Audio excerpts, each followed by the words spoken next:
Play with your ears.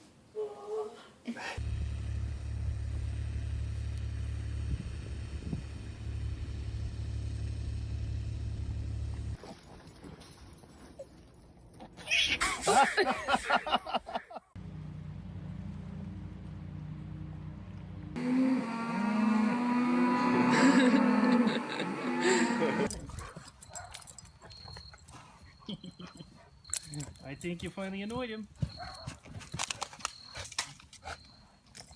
Good boy.